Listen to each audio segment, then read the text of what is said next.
superclass men final. Round 4 from Zaka from Ballarat, Josh Jolly. The 97 machine from Warrnambool BMX, Josh Whitehead. The 23 machine from Sunbury, Josh McDermott. With a 106 from Shepparton, USA, Cooper Bromley.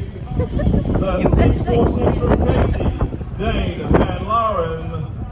With a 131 from Bendigo, Matty White. With a 55 machine from Knox, Toby Miller. And the 43 machine from Wyndham, Jamie Truan.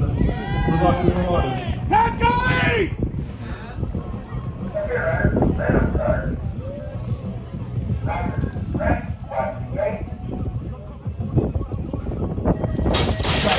Here we go, hard on the gas right now. Charlie Swite, McDermott working out the eye. Here comes White probably as well. It's all bunched up right now. First corner, let's see where they go.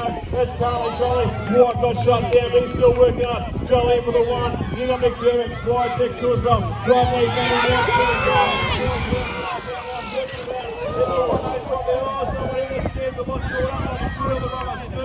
It's Jolly. McDermott doing the one. Not great to see. Let's have a look at it. Rip the last one all the way. Through the mid there, it's going to be Jolly. Looks like he'll take the one. McDermott. Bromley makes it two. Working hard. Followed by Miller.